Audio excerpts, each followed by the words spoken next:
est parti. Bonjour à tous. On est content de vous retrouver pour la suite du congrès Math Engines.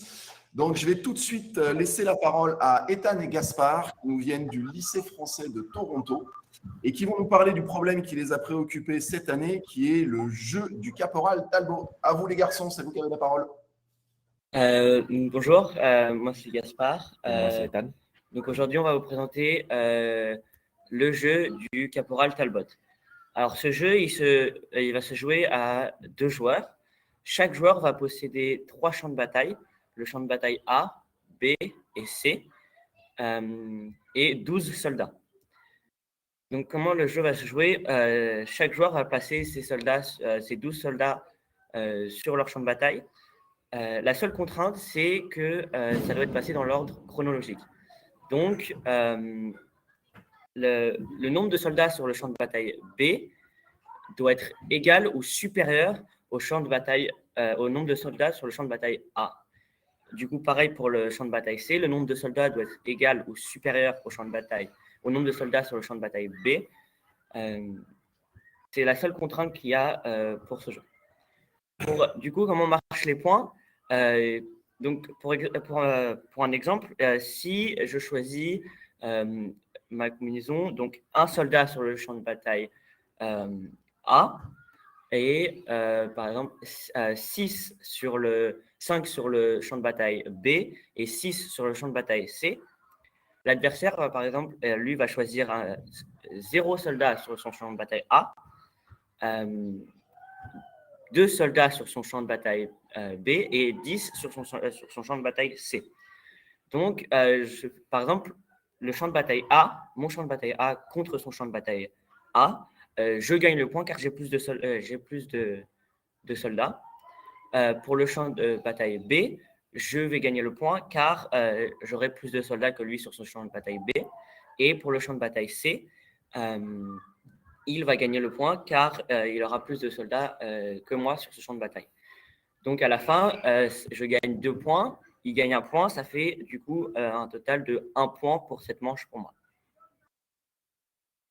Et donc, nous avions 3 questions auxquelles nous devions répondre. Et la première, c'est lorsqu'on suppose que l'adversaire joue au hasard, quelle est la stratégie pour optimiser son score? Ensuite, nous devions trouver la stratégie qui bat la précédente.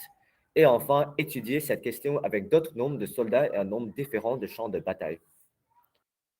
Alors, pour notre premier essai à résoudre cette solution, nous avons essayé d'écrire toutes les possibilités dans un Google Sheet, puis les comparer avec toutes les autres possibilités. Mais nous avons réalisé malheureusement que cela n'était pas assez efficace. Donc, il y a une autre solution, c'était la solution du spreadsheet, qui en fait, il y a un moyen plus simple pour lire les données et plus rapide à remplir que le premier essai qu'on avait. Donc, pour répondre à la première question, quand on regarde le spreadsheet, on trouve que si le joueur joue une combinaison au hasard, on va trouver que la meilleure combinaison pour nous est 2-5-5. Car par rapport aux autres combinaisons, elle va avoir un score total de 8 points, donc 10 victoires, 2 égalités et 7 défaites.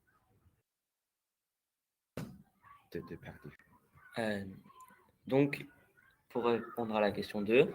Pour répondre à la question 2, notre solution à choisir si la combinaison était utilisée par l'adversaire aux premières questions.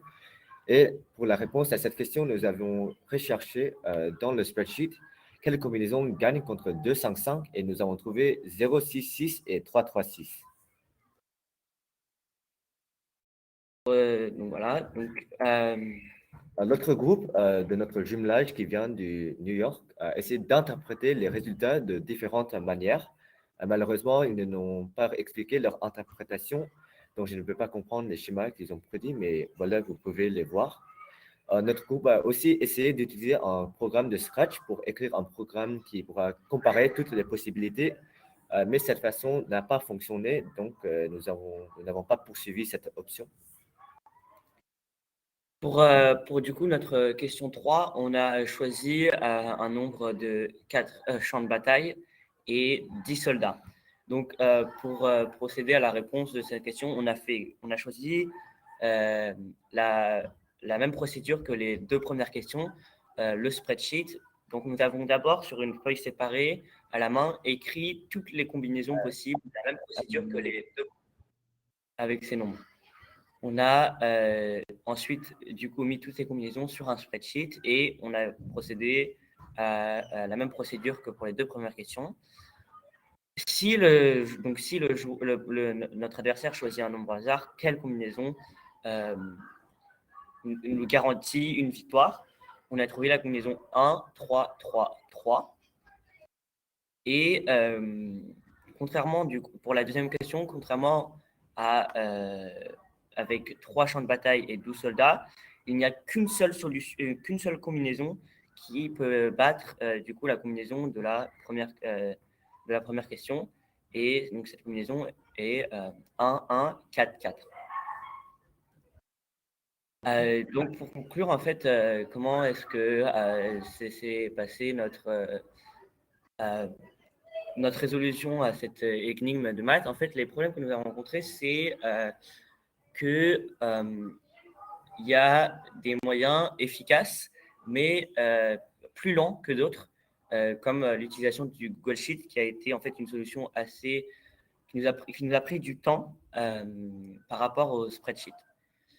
Ce qui a été facile en fait pendant cette résolution de cette énigme, c'est que on a trouvé la solution du spreadsheet ou du Google Sheet assez rapidement.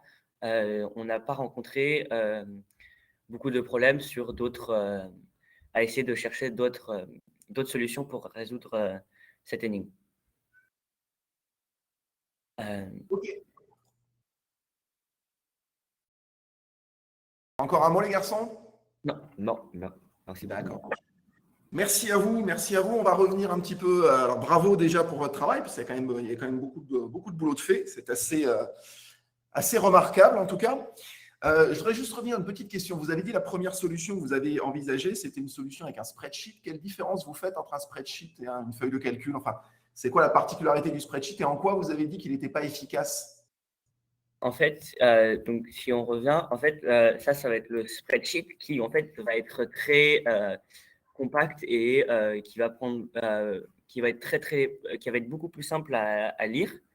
Par rapport au Google Sheet où en fait on sépare on doit en fait faire comparer une solution à toutes les autres et on doit répéter cette procédure pour toutes les autres solutions en fait, ce qui prend beaucoup plus de temps par rapport au spreadsheet en fait qui est beaucoup plus compact et plus simple à lire. D'accord. En fait, c'est une question de présentation, c'est-à-dire que vous allez disposer les combinaisons différemment dans une feuille et dans l'autre. Exactement. Et c'est aussi plus rapide avec cette procédure. En fait, c'est plus simple, un peu plus rapide à procéder. C'est plus simple à lire. Et donc, du coup, vous avez toutes les solutions. Vous avez fait une exploration systématique de toutes les solutions et de toutes les combinaisons possibles pour essayer de trouver laquelle semblait être la meilleure a priori. Exactement. Ok. Vous avez parlé à un moment donné d'un programme Scratch et vous avez dit que ça n'avait pas très, très bien marché. Pourquoi ça n'a pas marché, votre programme Scratch? Qu'est-ce qui s'est passé? On a découvert qu'en fait, il y avait beaucoup trop de solutions à entrer et en fait, il y avait beaucoup trop de solutions pour le programme Scratch à devoir générer. Donc, en fait, on a trouvé que c'était pour programmer, c'était très, très compliqué à faire. Et ça ne valait pas le temps de juste écrire sur le spreadsheet. Exactement. On a découvert qu'en fait, le temps de trouver le fonctionnement du programme Scratch pour qu'il puisse comparer toutes les combinaisons, on a trouvé qu'encore une fois, le spreadsheet était plus simple et plus rapide. D'accord. Alors finalement, qu'est-ce que vous retenez de ces épisodes de recherche? Qu'est-ce que vous retenez de ce travail sur le long terme? Qu'est-ce qui vous a intéressé? Qu'est-ce qui vous a interpellé dans tout ça? Qu'en fait, on peut voir le sujet d'une façon, en fait, on peut le voir comme un sujet compliqué qui, en fait, on va se dire que ça va nous prendre du temps et en fait, qui au final, quand on trouve la bonne façon de le faire, en fait, c'est assez simple et qu'il y a des solutions qui sont plus simples que d'autres. D'accord. C'est vrai que c'est un très bon résumé de ce qu'est l'activité mathématique. Il y a toujours plusieurs façons de regarder un problème et il y en a certaines qui sont plus simples plus riches, qui amènent plus facilement à des solutions que d'autres. Et c'est vrai que les maths, c'est souvent une question de changement de point de vue et de changement de regard sur un même problème. Et ça, c'est intéressant.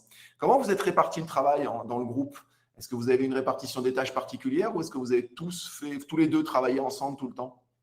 Bah, en fait, oui, c'est ce qu'on a un peu fait, sur le Google Sheet et sur le spreadsheet, on s'est réparti un peu. On s'est dit, il y en a un qui fait la moitié et l'autre qui fait la moitié, qu'on n'est pas un seul qui travaille dessus et du coup, ça fait le travail plus rapide et voilà. Donc, vous avez vraiment travaillé ensemble à deux de manière collaborative. Exactement. Oui. D'accord. Bon, vous allez recommencer l'année prochaine, alors vous ne saviez pas forcément, mais bon, ça vous a plu de toute façon? Oui, bien sûr. Beaucoup. Ok, super. Bon, bah, merci beaucoup pour votre participation et puis votre présentation. Bravo pour votre travail. C'est très intéressant. On va tout de suite laisser la parole au groupe d'après nous. Donc, je vais laisser la parole à Aviva derrière qui va reprendre la main pour l'autre groupe. Et puis, on vous remercie les garçons. Bonne continuation à vous, bon courage. Merci. Merci beaucoup.